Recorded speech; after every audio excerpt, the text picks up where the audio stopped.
Big boss ಸ್ಪರ್ಧಿಯಾಗಿದ್ದ Rajat ವಿರುದ್ಧ ದಾಖಲಾಗಿರುವ ದೂರಿನ ಪ್ರಕರಣಕ್ಕೆ ಸಂಬಂಧಿಸಿದ ದೂರುದಾರರಾದ ಗಿರೀಶ್ ಕುಮಾರ್ ಪ್ರತಿಕ್ರಿಯೆ ನೀಡಿದ್ದು, ರಜತ್ ಮತ್ತು ನನಗೆ ಯಾವುದೇ ರೀತಿಯ ಪರಿಚಯ ಇರಲಿಲ್ಲ ಎಂದು ಹೇಳಿದ್ದಾರೆ.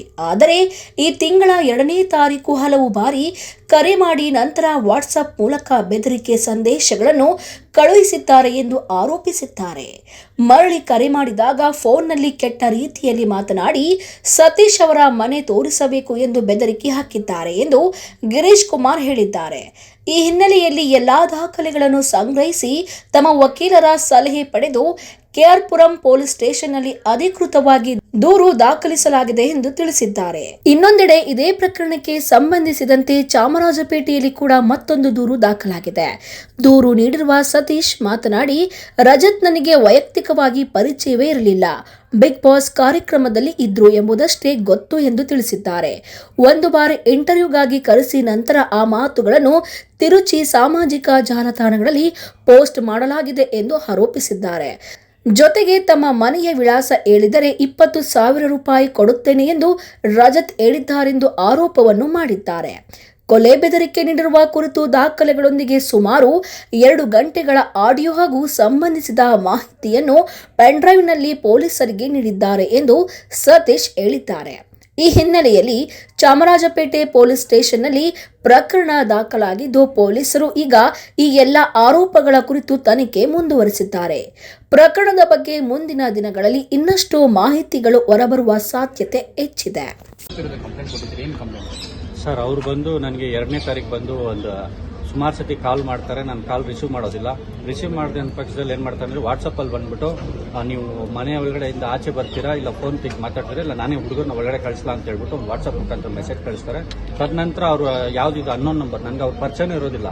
ಸರಿ ಅಂತೇಳಿ ನಾನು ಕಾಲ್ ಬ್ಯಾಕ್ ಮಾಡ್ತೀನಿ. ಕಾಲ್ ಬ್ಯಾಕ್ ಮಾಡಿದಾಗ ತುಂಬ ವಲ್ಗರಾಗಿ ಮಾತಾಡ್ತಾರೆ.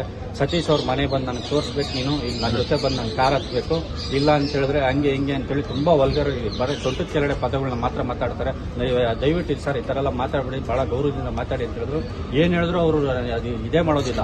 ಅವ್ರ ಇಂಟೆನ್ಷನ್ ಏನಿದೆ ಅಂತ ಹೇಳಿದ್ರೆ ಮನೆ ಹತ್ರ ಬಂದ್ಬಿಟ್ಟು ಯಾರು ಹುಡುಗರನ್ನೆಲ್ಲ ಕಳಿಸಿ ಫಸ್ಟ್ ಕಾರ್ ಫೋಟೋಸ್ನೆಲ್ಲ ಕಳಿಸ್ಬಿಟ್ಟು ಒಳಗಡೆ ಒಳಗಡೆಯಿಂದ ಆಚೆ ಬರ್ತಿರಲಿಲ್ಲ, ನಾನೇ ಒಳಗಡೆ ಬರಲ್ಲ ಅಂತ ಹೇಳ್ಬಿಟ್ಟು ಒಂದು ಎದುರಿಸ್ತಾರೆ. ಎದುರಿಸಿದಾಗ ಏನು ಮಾಡ್ತೀವಿ ಅಂತ ಹೇಳಿದ್ರೆ ಇಮಿಡಿಯೇಟ್ ಆಗಿ ಕೇರ್ ಸ್ಟೇಷನ್ಗೆ ಒಂದು ಇಮೇಲ್ ಕಂಪ್ಲೇಂಟ್ ಕೊಡ್ತೀನಿ. ತದನಂತರ ನಾನು ಸುಮ್ಮನೆ ಆಗಿರ್ತೀನಿ. ಮತ್ತೆ ನನಗೆ 4ನೇ ತಾರೀಕು ಬಂದ್ಬಿಟ್ಟು ಸಂಜೆ ಒಂದು 7 ಗಂಟೆಗೆ ಮತ್ತೆ ಒಂದು ಕರೆ ಮಾಡ್ತಾರೆ. ಕರೆ ಮಾಡ್ಬಿಟ್ಟು ಏನು ಹೇಳ್ತಾರೆ ಅಂತ ಹೇಳಿದ್ರೆ ಮತ್ತೆ ಇವಾಗ ಅವ್ರ ಮನೆ ನನಗೆ ತೋರಿಸ್ಬೇಕು, ಇಲ್ಲ ಅಂದ್ರೆ ಹಂಗೆ ಮಾಡ್ತೀನಿ ಹಿಂಗೆ ಮಾಡ್ತೀನಿ ಅಂತೇಳಿ ಭಾಳ ಕೆಟ್ಟದಾಗಿ ಮಾತಾಡ್ತಾರೆ. ಅದ್ರ ನಿಟ್ಟಿನಲ್ಲಿ ಹೋಗ್ಬಿಟ್ಟು ಕಾಲ್ ರೆಕಾರ್ಡಿಂಗ್ಸ್ ಆಗಿರ್ಬೋದು, ಮತ್ತೆ ಏನು ಸ್ಕ್ರೀನ್ ಶಾಟ್ಸ್ ಏನಿತ್ತು ಅದನ್ನೆಲ್ಲ ತೊಗೊಂಡೋಗ್ಬಿಟ್ಟು KR ಪೊಲೀಸ್ ಠಾಣೆಗೂ ಮತ್ತೆ ಕಮಿಷನರ್ ಸರ್ ಅವ್ರಿಗೂ ಕಂಪ್ಲೇಂಟ್ ಕೊಡ್ತೀನಿ ಸರ್. ಸರ್, ನಿಮಗೂ ಪರಿಚಯ ಇತ್ತಾ? ಇಲ್ಲ ಸರ್, ನನಗೆ ಇವತ್ತವರೆಗೂ ರಜತ್ ಅವ್ರ ಪರಿಚಯನೇ ಇಲ್ಲ ಸರ್. ನನಗೆ ಅಡ್ರೆಸ್ ಹೆಂಗ್ ಗೊತ್ತಾಯ್ತು ಅವ್ರ ಮನೆ? ಸರ್, ಅವರು ಹೆಂಗೋ ನನ್ಗೆ ಅಲ್ಲಿರೋ ಅವ್ರು ನನ್ಗೆ ಮಾತಾಡುವಾಗ ಅದು ತಿಳಿಸಿದ್ರು. KR ಇರೋರಿಗೆ ಎಲ್ಲರಿಗೂ ಯಾರು ಬೇಕಂತ ಕೇಳ್ಕೊ, ನಾನು ಯಾರಂತ ಗೊತ್ತು ಅಂತೇಳಿ ಸ್ನೇಹಿತರ ಹತ್ರ ಬಂದು ತಿಳ್ಕೊಂಡಿದ್ದೀನಿ ಅಂತ ಅವ್ರು ಹೇಳಿದ್ರು. ಅಲ್ಲ, ಈಗ ಸತೀಶ್ ಕಡವಂಸ್ ಅವ್ರ ಜೊತೆ ನೀವು ಕ್ಲೋಸ್ ಇದ್ದೀರಿ ಅಂತಾನೆ ಬಂದು ಆವಾಜ್ ಹಾಕಿದ ಹೇಗೆ ಅಂತ? ಹೌದು ಸರ್, ಖಂಡಿತವಾಗ್ಲು ಸತೀಶ್ ಅವ್ರ ಜೊತೆ ನೀನು ಓಡಾಡಬಾರ್ದು, ಸತೀಶ್ ಅವ್ರ ಜೊತೆ ನಾಳೆಯಿಂದ ನೀನು ಕಾಣಿಸ್ಕೊಂಡ್ಬಾರ್ದು, ಕಾಣಿಸ್ಕೊಂಡ್ರೆ ನಿಂಗೆ ಹಂಗ್ ಮಾಡ್ತೀನಿ ಹಿಂಗ್ ಮಾಡ್ತೀನಿ ಅಂತೇಳಿ ನಾನು ಅವರೇ ಖುದ್ದಾಗಿ ಮಾತಾಡ್ತಾರೆ. ಖುದ್ದಾಗಿ ಮಾತಾಡಿ ನನಗೆ ಖುದ್ದಾಗಿ ಅವ್ರ ನಂಬರಿಂದನೇ ಥ್ರೆಟ್ ಮಾಡ್ತಾರೆ. ಅವ್ರ ನಂಬರ್ ಮತ್ತೆ ನಾನು ಎತ್ತಕ್ಕೆ ಹೋಗೋದಿಲ್ಲ, ಯಾಕೆ ಮತ್ತೆ ಎಂಟರ್ ಮಾಡಬಾರ್ದು ಅಂತ ಹೇಳ್ಬಿಟ್ಟು ಮತ್ತೆ ಏನ್ ಮಾಡ್ತಾರೆ, ಬೇರೆ ನಂಬರಿಂದ ಫೋನ್ ಮಾಡಿಸ್ಬಿಟ್ಟು ಕಾನ್ಫರೆನ್ಸ್ ಹಾಕ್ಬಿಟ್ಟು ಅದರಲ್ಲಿ ಮಾತಾಡ್ಬಿಟ್ಟು ಮತ್ತೆ ಅದರಲ್ಲೂ ಬೈತಾರೆ. ಏನ್ ಮಾತಾಡಿದ್ರೆ ಸತೀಶ್ ಅವ್ರ ಫ್ಯಾಮಿಲಿನೆಲ್ಲ ಫುಲ್ ಅಷ್ಟು ಕೆಟ್ಟದಾಗಿ ಬೈತಾರೆ. ಅಷ್ಟನ್ನು ಡಾಕ್ಯುಮೆಂಟ್ಸ್ ಎತ್ಕೊಂಡು ಹೋಗ್ಬಿಟ್ಟು ಸ್ಟೇಷನ್ಗೆಲ್ಲ ಕೊಟ್ಟಿದ್ದೀನಿ ಸರ್. ಈಗ ಆಡಿಯೋ ರೆಕಾರ್ಡಿಂಗ್ ಎಲ್ಲ ಇದೆ ಸರ್, ನಿಮಗೂ ಇವಾಗಲೇ ನಾನು ಶೇರ್ ಮಾಡ್ತೀನಿ ಸರ್. ಹೌದು ಸರ್, ಅಲ್ಲಿ ಕಿರಣ್ ಅಂತ ಹೇಳ್ಬಿಟ್ಟು ಯಾರೋ ರಾಜಾಜಿನಗರ್ ಕಿರಣ್ ಅಂತೆ ಸರ್ ಅವರು. ಅಲ್ಲಿ ನನ್ನ ಸ್ನೇಹಿತರು ಬಂದ್ಬಿಟ್ಟು ಅವರು ಅಲ್ಲಿ ಒಂದು ಹೋಟ್ಲಲ್ಲಿ ಬಂದ್ಬಿಟ್ಟು ಬೆಳಗ್ಗೆ 10 ಗಂಟೆನೂ ಕುಡ್ಕೊಂಡಿರ್ತಾರೆ, ನೀನು ಹುಷಾರು ಅಂತ ಹೇಳ್ಬಿಟ್ಟು ನನ್ನ ಸ್ನೇಹಿತರು ಪಾಪ ವೆಲ್ವಿಷರ್ ಆಗಿರ್ತಾರೆ. ಅವ್ರು ಬಂದು ನನ್ಗೆ ಮಾಹಿತಿ ಕೊಡ್ತಾರೆ. ಅದನ್ನು ಸಹಿತ ನಾನು ಇನ್ಸ್ಪೆಕ್ಟರ್ಗೆ ಎಲ್ಲ ಮಾಹಿತಿ ಕೊಟ್ಟಿದ್ದೀನಿ ಸರ್.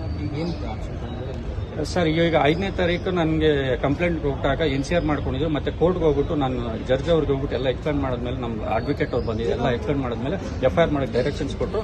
ಡೈರೆಕ್ಷನ್ಸ್ ಆಗಿದೆ. ಇನ್ನು ನನಗೆ ಇವಾಗ ನೋಟಿಸ್ ಕೊಟ್ಬಿಟ್ಟು ಏನೇನು ಡಾಕ್ಯುಮೆಂಟ್ಸ್ ಇದೆ ಕೊಡಿ ಅಂತ ಕೇಳಿದ್ರು. ಆ ಡಾಕ್ಯುಮೆಂಟ್ಸ್ನೆಲ್ಲ ಅವ್ರು ಪೆನ್ಡ್ರೈವಲ್ಲಿ ಹಾಕ್ಬಿಟ್ಟು ಎಲ್ಲ ಸೆಟ್ಸ್ ಕೊಟ್ಟಿದ್ದೀನಿ ಸರ್. ಓಕೆ. ಚಾಮರಾಜಪೇಟೆಯಲ್ಲಿ ನೀವು ರಜತ್ ಅವ್ರ ವಿರುದ್ಧ ಒಂದು ಕಂಪ್ಲೇಂಟ್ ಕೊಟ್ಟಿದ್ದೀರಾ, ಯಾವ ವಿಷಯ ಕೊಟ್ಟಿದ್ದೀರಿ, ಏನ್ ಕತೆ?